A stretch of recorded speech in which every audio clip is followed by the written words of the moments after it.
ಶ್ರೀಮಾತ್ರೇ ನಮಃ.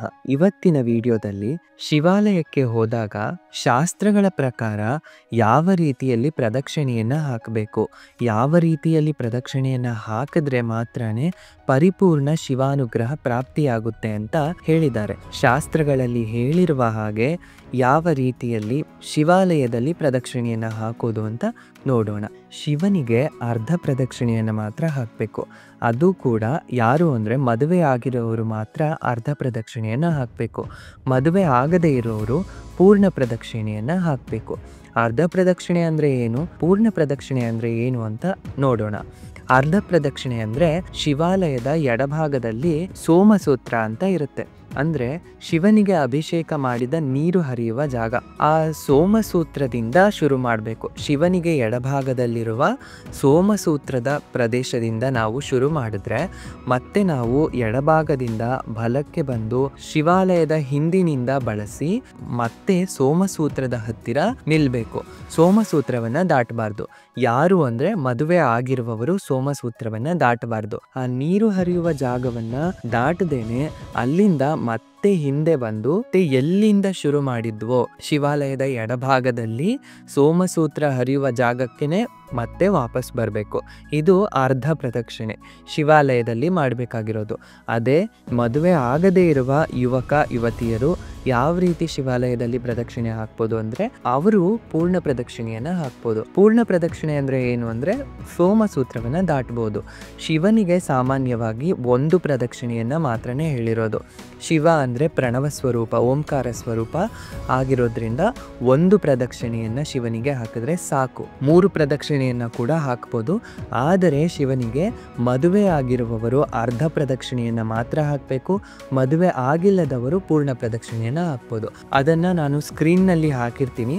ಆ ಸ್ಕ್ರೀನ್ನಲ್ಲಿ ಇರೋ ಪ್ರಕಾರವಾಗಿ ಅರ್ಧ ಪ್ರದಕ್ಷಿಣೆ ಯಾವುದು, ಪೂರ್ಣ ಪ್ರದಕ್ಷಿಣೆ ಯಾವುದು ಅಂತ ನೋಡ್ಕೊಳ್ಳಿ. ಶಿವಾಲಯಕ್ಕೆ ಹೋದಾಗ ಮೊಟ್ಟ ಮೊದಲು ಮಾಡಬೇಕಾಗಿರೋ ಕೆಲಸ ಏನು ಅಂದರೆ ನಂದೀಶ್ವರನಿಗೆ ನಮಸ್ಕಾರ ಮಾಡೋದು. ನಂದೀಶ್ವರನ ನಮಸ್ಕಾರ ಮಾಡಿ ನಂದೀಶ್ವರನ ಅಪ್ಪಣೆಯನ್ನು ಪಡೆದು ತದನಂತರ ಶಿವನ ದರ್ಶನವನ್ನು ಮಾಡಬೇಕು. ಶಿವಾಲಯಕ್ಕೆ ಆದಷ್ಟು ರೇಷ್ಮೆ ವಸ್ತ್ರಗಳನ್ನು ಧರಿಸಿ ಹೋಗೋದನ್ನು ನಿಲ್ಲಿಸಿ.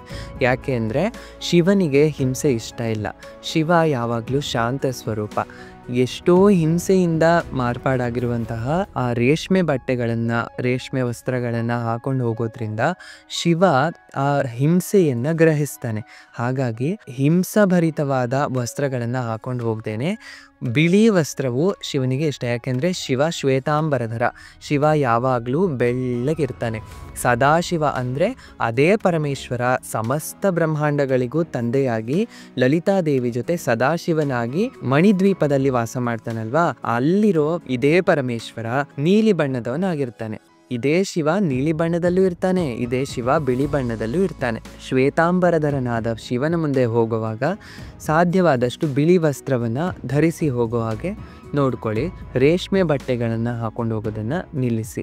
ಇಷ್ಟೆಲ್ಲ ಆದಮೇಲೆ ಶಿವನ ದರ್ಶನ ಮಾಡ್ತೀವಲ್ವಾ, ದರ್ಶನ ಆದಮೇಲೆ ಒಂದು ಪ್ರಸಾದ ಅಥವಾ ಹೂವು ಏನನ್ನಾದರೂ ಕೊಟ್ಟಿದ್ರೆ ಆ ಹೂವು, ಪ್ರಸಾದ, ಹಣ್ಣು ಏನೇ ಇದ್ರೂ ಅದನ್ನು ಚಂಡೀಶ್ವರನಿಗೆ ತೋರಿಸ್ತೇನೆ ಮನೆಗೆ ತಗೊಂಡು ಬರಬಾರ್ದು. ಚಂಡೀಶ್ವರ ಸ್ಥಾನ ಎಲ್ಲ ಶಿವಾಲಯಗಳಲ್ಲೂ ಇರುತ್ತೆ. ಕೆಲವು ಶಿವಾಲಯಗಳಲ್ಲಿ ಚಂಡೀಶ್ವರ ಸ್ಥಾನ ಇರೋದಿಲ್ಲ. ಅಂಥ ಶಿವಾಲಯಗಳಲ್ಲಿ ಕೊಟ್ಟ ಪ್ರಸಾದವನ್ನು ಶಿವನಿಗೆ ತೋರಿಸಿ ಶಿವನ ಮುಂದೆನೇ ನೀವು ಚಂಡೀಶ್ವರನ ಧ್ಯಾನ ಮಾಡಿ ಚಂಡೀಶ್ವರನಿಗೆ ನಮಸ್ಕಾರ ಮನಸ್ಸಲ್ಲಿ ಮಾಡಿಕೊಂಡು ಈ ಪ್ರಸಾದವನ್ನು ತಗೊಂಡು ಹೋಗ್ತಿದ್ದೀನಿ ಅಂತ ಹೇಳಿ ತಗೊಂಡು ಹೋಗೋದ್ರಿಂದ ಸಾಕಾಗುತ್ತೆ.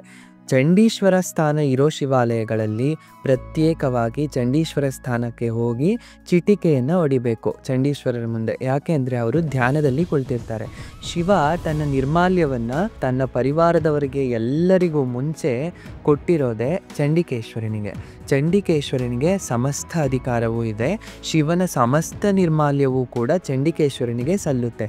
ಹಾಗಾಗಿ ನಿಮಗೆ ಸಲ್ಲಬೇಕಾದಂತಹ ಶಿವನ ನಿರ್ಮಾಲ್ಯಗಳು, ಪ್ರಸಾದಗಳನ್ನೆಲ್ಲ ನಾನು ನಮ್ಮನೆಗೆ ತಗೊಂಡು ಹೋಗ್ತಿದ್ದೀನಿ, ನಿಮ್ಮ ಅನುಗ್ರಹವನ್ನು ಮಾಡಿ ಅನುಮತಿಯನ್ನು ಕೊಡಿ ಅಂತ ಹೇಳಿ ಚಂಡಿಕೇಶ್ವರನ ಮುಂದೆ ಚಿಟಿಕೆಯನ್ನು ಹೊಡೆದು ಆ ಪ್ರಸಾದವನ್ನು ಹೂವು ಹಣ್ಣು ಕಾಯಿ ಏನೇ ಕೊಟ್ಟಿದ್ರು ಅದನ್ನು ತೋರಿಸಿ ಅನುಮತಿಯನ್ನು ಪಡೆದು ನೀವು ತಗೊಂಡು ಹೋಗಬೇಕು. ನೀವು ತೋರಿಸಿದಾಗ ಚಂಡಿಕೇಶ್ವರನ ಮುಂದೆ ಚಿಟಿಕೆ ಹೊಡೆದಾಗ ಧ್ಯಾನದಲ್ಲಿರುವ ಚಂಡಿಕೇಶ್ವರ ಕಣ್ತೆರೆದು ನೋಡಿ ಸರಿ ಆಯ್ತು ತಗೊಂಡು ಹೋಗು ಅಂತ ಅನುಮತಿಸ್ತಾರೆ. ಹಾಗಾಗಿ ಇದು ಒಂದು ಪದ್ಧತಿ.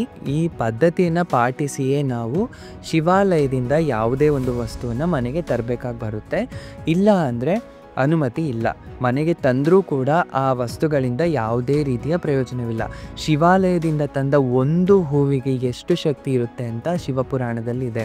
ಅದನ್ನೆಲ್ಲ ಹೇಳಬೇಕು ಅಂದರೆ ತುಂಬ ಸಮಯ ಇರುತ್ತೆ. ಮತ್ತು ಆ ವಸ್ತುಗಳನ್ನು ಕಾಲಿಂದ ತುಳಿದೇ ಇರೋ ಜಾಗಗಳಲ್ಲಿ ಹಾಕಬೇಕು. ನಿಮ್ಮ ಮನೇಲಿ ತಗೊಂಡೋಗಿ ಇಟ್ಟು ಅದು ಒಣಗಿದ ಮೇಲೂ ಅಷ್ಟೇ, ಯಾರೂ ಕೂಡ ತುಳಿದೇ ಇರೋ ಜಾಗಗಳಲ್ಲಿ ಹಾಕಬೇಕು. ಶಿವಾಲಯದಿಂದ ತಂದ ಹೂವು ತುಳಿದರೆ ಎಂತಹ ಪುಣ್ಯಗಳಿದ್ರೂ ಕ್ಷಯವಾಗಿ ಹೋಗುತ್ತೆ. ಹಾಗಾಗಿ ಜಾಗರೂಕತೆಯಿಂದರಿ. ಶಿವಾಲಯದಲ್ಲೂ ಅಷ್ಟೇ, ನಿಮ್ಮ ಕಣ್ಮುಂದೆ ಯಾವುದಾದ್ರೂ ಹೂವು ನೆಲದ ಮೇಲೆ ಬಿದ್ದಿದೆ ಅಂದರೆ ಆ ಹೂವನ್ನ ತೆಗೆದು ತುಳಿದೇ ಇರೋ ಜಾಗದಲ್ಲಿ ಗೋಡೆ ಪಕ್ಕ ಅಥವಾ ಎಲ್ಲಾದರೂ ಒಂದು ಕಡೆ ಯಾರೂ ತುಳಿದೇ ಇರೋ ಜಾಗದಲ್ಲಿ ಹಾಕಿ. ನೀವು ಕೂಡ ತುಳಿಬೇಡಿ. ಮತ್ತು ಪ್ರತ್ಯೇಕವಾಗಿ ಸುಮಂಗಲಿಯರು ಕೆಂಪು ಪುಷ್ಪವನ್ನು ಯಾವುದೇ ಕಾರಣಕ್ಕೂ ತುಳಿಬಾರ್ದು. ಲಕ್ಷ್ಮೀದೇವಿ ವಾಸ 8 ಸ್ಥಾನ ಇದೆ. ಅದನ್ನು ಪ್ರತ್ಯೇಕವಾಗಿ ಇನ್ನೊಂದು ವಿಡಿಯೋದಲ್ಲಿ ಹೇಳ್ತೀನಿ. ಅದರಲ್ಲಿ ಮುಖ್ಯವಾದದ್ದು ಕೆಂಪು ಪುಷ್ಪಗಳು. ಅದು ಯಾವುದೇ ಪುಷ್ಪ ಆಗಿದ್ರೂ ಅಷ್ಟೇ, ಕೆಂಪು ವರ್ಣದ ಪುಷ್ಪವನ್ನು ತುಳಿಲೇಬಾರ್ದು ಸುಮಂಗಲಿಯರು. ಸುಮಂಗಲಿಯರು ಪ್ರತ್ಯೇಕವಾಗಿ ಕೆಂಪು ಪುಷ್ಪಗಳನ್ನು ತುಳಿದ್ರೆ ಶಾಸ್ತ್ರಗಳಲ್ಲಿ ಕೆಲವು ದೋಷಗಳು ಬರುತ್ತೆ ಅಂತ ಹೇಳಿದ್ದಾರೆ. ಹಾಗಾಗಿ ಸುಮಂಗಲಿಯರು ಜಾಗರೂಕತೆಯಿಂದ ದೇವಾಲಯಗಳಲ್ಲಿ ನಡೆದಾಡಿ ಎಲ್ಲೇ ಆದರೂ ಅಷ್ಟೇ ಕೆಂಪು ಪುಷ್ಪವನ್ನು ಯಾರೂ ಕೂಡ ತುಳಿಬಾರ್ದು. ನಿಮ್ಮ ಕಣ್ಣು ಮುಂದೆ ಯಾವುದೇ ಪುಷ್ಪ ಅಥವಾ ಪ್ರತ್ಯೇಕವಾಗಿ ಕೆಂಪು ಪುಷ್ಪ ಕಂಡ್ರೆ ಅದನ್ನು ತೆಗೆದು ಮೊದಲು ಯಾರು ತುಳಿದೇ ಇರೋ ಜಾಗದಲ್ಲಿ ಹಾಕಿ. ಅದರಿಂದ ನಮಗೂ ಕೂಡ ಪುಣ್ಯವೇ ಸಿಗುತ್ತೆ. ಇನ್ನೊಬ್ಬರು ತುಳಿಬಾರ್ದು ಅನ್ನೋ ಒಳ್ಳೆಯ ಆಲೋಚನೆಗೆ ಶಿವ ಒಲಿದು ಅನುಗ್ರಹಿಸ್ತಾನೆ. ಇವಿಷ್ಟು ಶಿವಾಲಯದಲ್ಲಿ ಮಾಡಬೇಕಾದಂತಹ ಪ್ರತ್ಯೇಕವಾದ ಕೆಲಸಗಳು. ಅದರಲ್ಲೂ ಶಿವಾಲಯದಲ್ಲಿ ಹೇಗೆ ಪ್ರದಕ್ಷಿಣೆ ಹಾಕಬೇಕು ಅಂತ ತುಂಬ ಜನಕ್ಕೆ ಗೊತ್ತಿರೋದಿಲ್ಲ. ಈ ವಿಡಿಯೋದಲ್ಲಿ ಇಷ್ಟು ವಿಚಾರಗಳನ್ನು ನಾವು ತಿಳ್ಕೊಂಡಿದ್ದೀವಿ.